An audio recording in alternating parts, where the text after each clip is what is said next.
I won't spend a whole lot of time on the backstory of Ranked because Mindy was able to kind of front load that, which was really wonderful. But I think what was really special for us is right as we were getting ready to keep developing Ranked at UC Davis, we were kind of put into contact with Dr. Denise Pope and her nonprofit organization, Challenge Success, which, as it turns out, was just an hour and a half from us in Davis to Stanford. And so it all felt very serendipitous and just kind of came together. And what I love about the work that Challenge Success does is it uses data to support the message that we're trying to convey through music and feelings. And so it's kind of the other side of the coin there for us. And so I would love to introduce Dr. Pope and hear a little bit about Challenge Success and the work and what's happening there. Thank you. Well, I want to give a shout out to these two because I don't think you realize that they took a full-length musical and rewrote it into 45 minutes for you, and then got all this to happen. So it's pretty phenomenal. It's pretty phenomenal. So Challenge Success started 20 years ago, and I've been doing this since then. We basically, for my doctoral dissertation, I did an ethnography where I shadowed 5 kids at a very high-achieving, large public high school. And I was looking for engagement and what was working because this was considered a star school in the area. And instead, I found, after shadowing these 5 kids, each kid helped me write his or her own chapter of the dissertation, which then turned into a book. And it's called Doing School. And it's basically this feeling that you just have to go through and cheat your way through or work your butt off and not sleep and do everything possible and raise your hand even when you don't know the answer so that you look like you're above water. And this is how a lot of kids are doing school. And there's the same amount of kids looking at that game, as we saw in another character in the show, saying, I'm not even going to play that game. I'm not even going to try. And so even though it looks like we've got some kids who are really succeeding in school, our organization is really challenging that narrow notion of success and saying, at what cost? And what does this really mean? And is this why we all went into education in the first place? So for the past 20 years, we've been collecting lots and lots of data on kids and also working to make real changes in schools. And we've worked with about 500 schools across the United States in making changes. But I just want to share some statistics in case you don't think that this is loosely based on reality, because it really is. 90% of students in high school are sleep deprived. Students need between 8 and 10 hours of sleep every night, and they are not getting that. 7 to 9, I'll take, right? They are the average in we've surveyed over 300,000 middle and high school kids. The average is 6.7, and we have a very large percentage getting under 5 hours of sleep. And what we know is sleep deprivation correlates with mental health.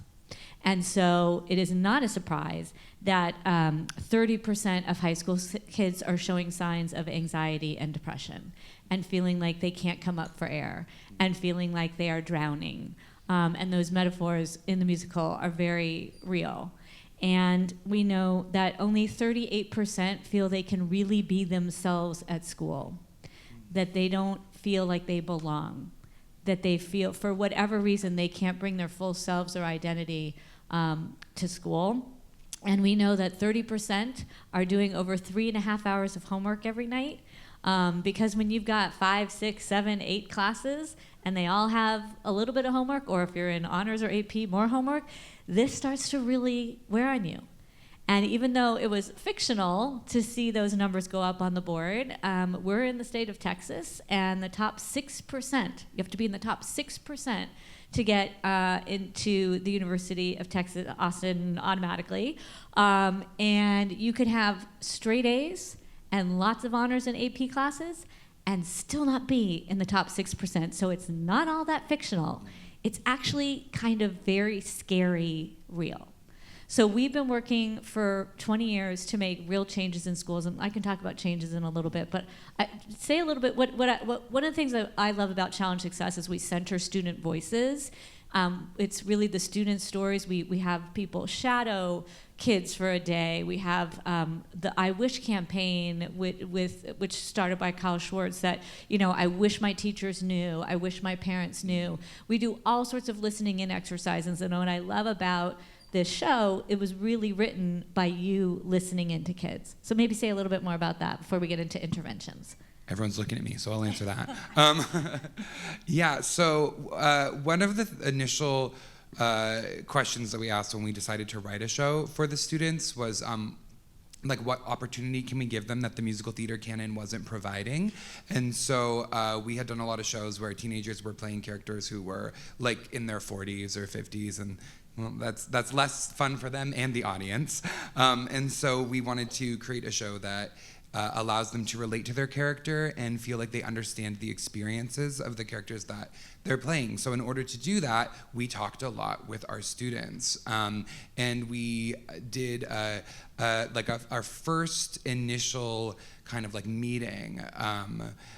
We invited the students to school. It wasn't a Saturday or something. Yeah, there's a clip of it in the documentary, actually. They came on a weekend, and it turned into a giant group therapy session. We were planning to pick their brains, and what we found was that a lot of media, when you look at TV shows that center teen stories, they tend to be about romance or substance abuse or things like that, really provocative themes. But when we actually talked to the students, what they cared about the most was getting really good grades so that people wouldn't be disappointed in them. And that can lead to things like substance abuse and whatnot, but it was mostly about school. And so that's why we decided to focus on that more specifically than some other topic. Yeah, we gave the students an opportunity to write and contribute some of what they had written, and we said, we're going to use this as our source material in addition to the conversations, and some of that ended up being in the show. I had a student who lived at a mobile home community that was, a mile and a half from the high school, and at the high school where we were at the time, the median income was $160,000, and so. How do you feel like there's a place for you when that's where you're coming? I mean, the systemic inequities that this person faced on a daily basis that his peers could not even imagine or understand. We wanted to stay late at rehearsal. How was he going to get home? His parents didn't have a car. Buses don't run after rehearsal. He came to me and said, "Hey, I can't be in the show because I can't get a ride home." How do we amplify those experiences? How do we develop empathy? How do we leave room and space for empathy for those kids when all of his peers, I think, would like to show empathy, but they're so caught up in all of this that they're not able to stop and listen and hear? And so that was a piece of that. The line, how do we know the difference between what people want for us and who we actually are? One of my students wrote that. She was just feeling really lost and really torn, and had a moment where she was like, I don't know who I actually am anymore. Am I just taking all these AP classes because that's what I think I'm supposed to do, or is it actually fulfilling me and bringing me joy? And so there's elements of all of our kids that are in this show, and I think the result for us has been we have heard from, at this point, thousands of students that and their families that all feel really seen and really celebrated, and that they can, through one of these characters, and there were only 8 on stage today. The original show had 38, but through one or some of these characters, that they can see themselves or find themselves in that character. And so you can imagine, based on everything Denise said, that when we learned about Challenge Success, we were like, oh my gosh, they're doing what we're talking about. Because Challenge Success also, provides all these opportunities for students. Can I interrupt for 1 second though? The reason we found challenge success, I think this matters, it's part of the story, is because people would see the show and they wanted to do something, they wanted to help. So we had to give them somewhere to go, which is a big reason that we're doing this today, is like, now I felt something. Mindy Cooper, our director, talked about the power that art has to move people. Well, then we have to give them somewhere to go with that feeling. And so that was the connection. Art can invite in, and then we have somewhere to go and a way to help young people. So I think that matters. So what do we do? Yeah, so what do we do? Well, you're already doing it in some sense, right? The first thing is to amplify the student voice and to really listen to the people going through this experience. And we know that just good pedagogy is about voice and choice and connecting students and getting them excited and engaged. And you can imagine going through an experience like this, and in most extracurricular experiences, there is real engagement. People don't cheat to put on a play. People don't cheat in robotics, right? We know that cheating, by the way, so we have a cheating scale on our survey, is at 75%. We ask, which of the following behaviors have you done in the past month? 75% of them choose one of 12 different behaviors. Copying from someone with their knowledge, copying from someone without their knowledge, staying home on the day of the test to get more time to study, forging an excuse to get out of a test. We have plagiarism issues in, AI is everyone was all worried that AI was going to like unleash the Kraken. Well, it has already been unleashed, right? 75%. So we have to find ways to get kids excited and engaged. And it turns out that cheating correlates with engagement. If you're really excited and engaged and you see the purpose and meaning in what you're doing, so that these kids did not, right? Then you are less likely to cheat. It also correlates with well-being and belonging. So if you feel like someone has your back, if you feel like there's a real connection with an adult, if you feel like you belong and that you're not afraid and having to hide any parts of your identity, you're less likely to cheat, you're more likely to engage. And obviously, if you are excited about what you're learning and you see purpose and you feel community, you're going to have better well-being. So at Challenge Success, we have this trifecta of well-being, belonging, and engagement. And that is our definition of success. So we're challenging that really narrow notion of success, which is you gotta get the grades to get to college, to get the money, whatever, right? And I'm not saying that college is bad. I'm just saying we have to actually make school less about you're doing this for X and more like understanding you're doing this because you're in a community and we want you to be feeling belonged and that you belong and that you engage so that you are well prepared for whatever path you take when you leave us as educators. So specifically, we make a lot of changes in terms of the structure of school. And if you think about the structure of school, it's really been the same a lot of the time. Our grandparents went to schools that looked a lot like ours in terms of sitting in rows and listening to a person lecture and then sit back on a test or a quiz. A test or a quiz. Where else in life do you have a test or a quiz 3, 4, 5 times a week? That is not how people show mastery in the real world, right? But that's how we assess kids over and over and over again. You don't have to do that. You don't need a test to find out what they've learned in robotics or modernization or debates or doing theater. Right? It's called a performance assessment. So we are working to make changes in the system, changing at the pedagogy level and the assessment level, but also some of the structures. You should not have 8 periods a day for 50 minutes. That is not how people learn best, right? You should go to fewer periods, delve longer, have time to go deep, and have project-based learning. You should not start school at 7 a.m. or football, I know I'm in Texas, at 5 a.m. in the morning, right? You need sleep. You need to make changes to the structure. You should not have 3, 4, 5, 6, 7 tests in a week, right? You probably shouldn't even have tests, but that's a whole other workshop that I could do, right? And so we have this acronym. I'm going to give you 2 acronyms, and then I'm going to let these guys talk again. One acronym is SPACE. Every kid needs their space in school. S is the schedule and how they're using their time, right? Really, really important. Take a hard look. P is pedagogy that engages. A is authentic assessment. C is a climate of care.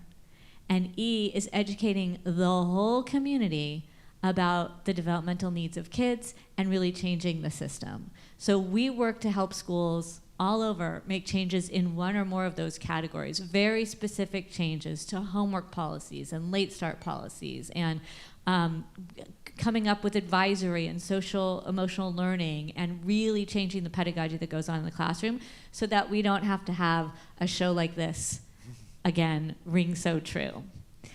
The second little acronym, so SPACE, the other one is called PDF, easy to remember. If you look at the real developmental needs of kids and you look at what are protective factors for kids, the CDC, the American Academy of Pediatrics, a psychological association, falls into 3 categories: playtime, downtime, family time. Turns out every kid needs PDF every day. You need time for kid-directed play, not such structured adult tamped down play, right? Through play you learn empathy, through play you learn all these skills. You need downtime, you need time to sleep, you need time to come up for air. You know, there was a mocking of come up for air, but meditation and breathing techniques are actually very good in terms of helping mental health. And then you need family time. Whatever that family is, you could see totally the big sister, little sister relationship. That's family. She's her caretaker, right? You need time. It's, you know, ideally it's 25 minutes 5 times a week, according to the research, but to have a meal, to check in, to not ask about grades, but to ask about them as a person and to find out how they're doing and to be together and to know that they have unconditional love. Has nothing to do with like what you eat at family dinner. It's literally that feeling you get of they have my back no matter what, as opposed to what you heard on stage here, I don't want to let people down, my parents aren't counting on me to get those grades. There's so much pressure due to expectations, and only 30% of the kids in our study feel like they can really meet their parents' expectations. So those are some solutions. I'll piggyback on play, and David and I talk a lot about art, and this will be kind of our last thing, and then we'd love to take a few questions. But when I was working at Granite Bay High School, we had students that were not able to take art in their schedule because they were overloading AP courses, right? Whether it was visual art or band or theater or ceramics or anything like that. And I think when we get to that place, we're doing something wrong, right? Because the science is there to support what art does for us, right? It lowers our cortisol levels. It allows us to develop something and work on something without an end goal, right? When we are doing art, we are not trying to achieve a thing typically. We are just playing, we are just creating. And the thing that we've been talking about this a lot lately, actually, the thing that I love about art that supports everything that we're talking about in this show, and this is any kind of creative medium, is that, first of all, we used to do art all the time hundreds of years ago, and we didn't call it art because it was how we lived, right? Culturally, we were singing and dancing and weaving and creating, and that was who we were. But now it's been kind of relegated because we have decided that you need mastery to move forward with something in life. If you are not the master of it, you should not be pursuing it, right? Well, I want to be an actor. Well, are you good at it? Could you make it? Do you think you could make it? If you can't make it, you probably shouldn't do it. That, right? That's not, I mean, every one of my students shared that. That was more often than not their experience with their parents in the conversation, right? You should pursue the thing that you can be best at because that's how you get ahead in the world. But for us to receive the benefits of art, the lowered cortisol levels, the community, the PDF play, you don't have to be good at art. You do not have to be good at art to receive the benefits of art. You can sing in your car. You can cook. You can doodle. They found that the people who doodle while they're listening and absorbing are absorbing more than the people who aren't doodling because they're activating a different part of their brain. So when people are like, how do we fix it? I was talking to someone this morning and they said, well, how do we fix education? And I'm like, come on. But my short answer is we need to give art the time and the importance that it deserves in our day. And until we do that, we're never going to turn this ship around. Like, we're never going to fix this. So I want to, unless you have something specific to comment on that, I had a question for you. Oh, is it there's something I want to say, but what's your question? I would love for you to share what your experience in school was. That's what he was going to say. What your experience in school was and how you got to be on stage here today, because I think it's just as important. So the reason they're teeing up this question is because I didn't go to college. I was one of 7 children, and there just wasn't money for that. And I was, something I think about a lot in life is, and in acting and theater too, like what's the classic like actor question, what's my motivation? Well, I think we live in a world where we either feel the heat or we see the light. And I think, I didn't make that up, but it's pretty good, isn't it? Okay, but I think when we're feeling the heat, we're operating from a place of fear. And people in a state of fear or trauma don't usually have as broad of a perspective because they're just trying to survive. And what I love about Challenge Success is that it's asking us to shift from a fear-based mindset into a goal-based mindset, right? How can we make it better? Like, dream a little bit bigger and have that bigger perspective. So it's really interesting working with Kyle in that way, because I grew up and I was a pretty I would say hardworking student, 4.0 student, until I had some mental health issues in high school, and I went from a 4.0 or down to a 2.8 in the span of one semester, because I just started getting Fs across the board. And there was this real sense of well, now there's nothing for me, right? And then even later, I had a few lucky big breaks in the music industry, and I thought, well, that was a really lucky big break that I blew, and now I'm never gonna get a big break ever again, because there's this feeling that our success is finite and it can only happen right now or never.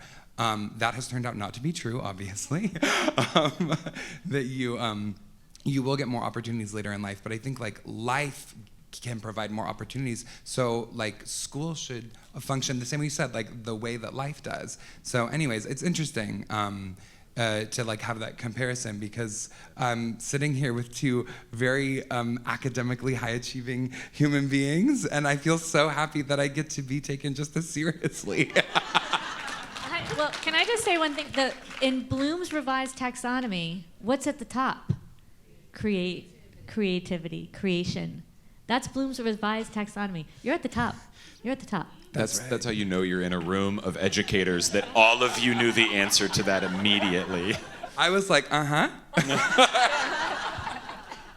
We have about 10 minutes. We'd love to take a few questions if anyone has them. There's microphones in the audience that I know the people are going to ask us for you to go to. But you are welcome to shout the question, and we'll repeat it so that it gets picked up if you would like.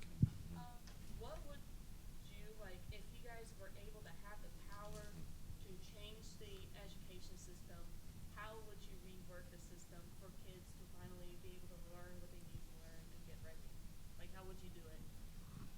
You want me to go? We're looking at Denise. Okay. They both are looking at me. Thank you for your question, and thank you for your honesty. Thank you so much for sharing. And how awesome are you to have made it through after feeling all that trauma? Well, thank you, awesome people who helped. And that is really what it is. It takes a village, right? So if you go back to what is fundamental about schools, no one is going to be able to get through if they are not well, if they do not feel like they belong, and they don't see the purpose or meaning in what they're doing. So why are these things called extracurriculars or arts, right? What would it take for us to flip that and make that the core of what kids do every day in school?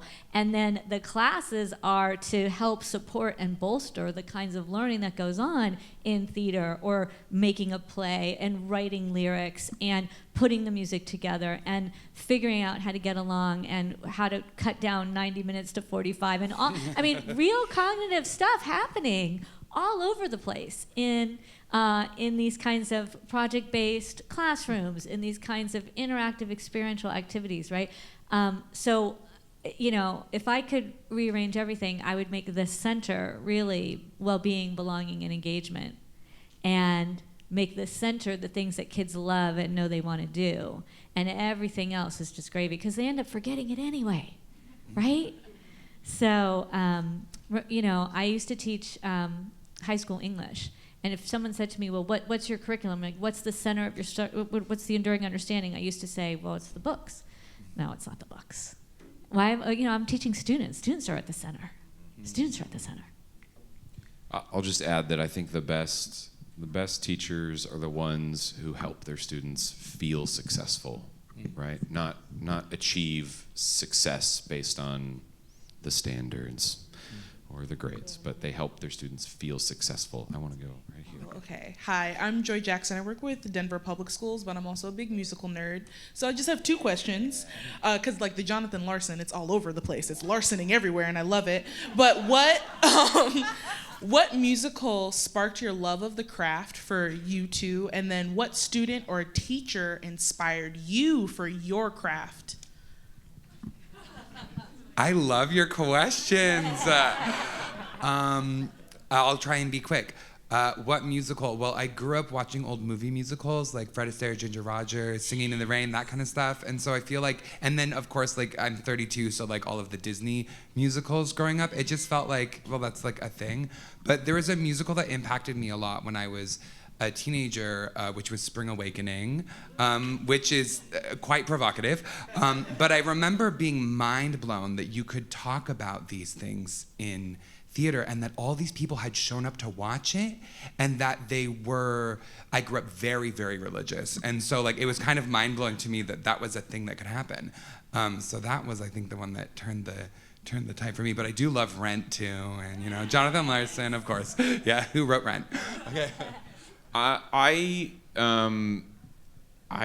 like accidentally ended up in theater in high school. It was not by choice, and obviously never left. And once I was cast in West Side Story my sophomore year, which was not the thing that awakened everything, but what it did do was it showed me this medium of expressing myself that I felt very validated by, and it just became really easy for me. And so, while I'm not the composer or the lyricist of this show, I had an English teacher in junior year and then AP Lit senior year, and she had an end of book report project where everyone had to do a PowerPoint. If you were in high school in the early 2000s, you remember that time. And so we would finish reading The Bluest Eye, and we would have to sit through 15 PowerPoints on The Bluest Eye. And I went to her and I said, "Can I do a musical instead?" And there are educators that recognize these moments and say yes and let their kids run with it. And I promise you, I learned more about the book by writing lyrics for it, The Bluest Rockin' Eye, by the way, than I did watching PowerPoints. And so 6 novels later, and it was just how I found joy in expressing myself. And I kept finding those people in my life when I got my teaching credential. I'm a graduate student, an adult, getting my English teaching credential. And I went to my professor and said, "I think I'm going to make this a music video, actually, and it'll be." And she was like, "Whatever, go for it." And so that was kind of how I found my way into loving this form of expression and storytelling. So I had a teacher in high school. At the end of our senior year, we do a little kind of, they say nice things about each other. And the teacher came over to me afterwards and she said, "Consider teaching." And nobody had said that to me before. And do you know how many times I have pulled a student over and said, "Consider teaching," or "Consider a PhD," or "Consider," because you just need someone to put that little plant in your brain of you can do it. And it stuck with me all these years. Our words stick with the students we teach. We make huge differences in ways that we have no idea half the time. So keep that in mind, right? Tell people to consider, My oldest child is a playwright and stand-up comedian, a very poor playwright and stand-up comedian, who, these guys are helping out too. So like it's a full circle. It's a full circle. It takes a village. It takes a village. So thank you all for doing what you do, really. And thank you too. Yeah.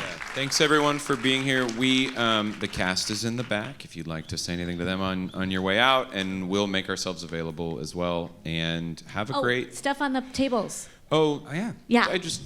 The flyers out there. So there's more information about Challenge Success. You can look us up at challengesuccess.org if you want your school, you want us to work with your school. This QR code and takes this you to QR some code, resources. Yeah, takes you there. Lots of resources. You can find Ranked on Instagram. You can find David and I on Instagram. Watch the HBO movie. Yeah, check it out. But It's thank you good. everyone for coming. Thank you. Have a great conference.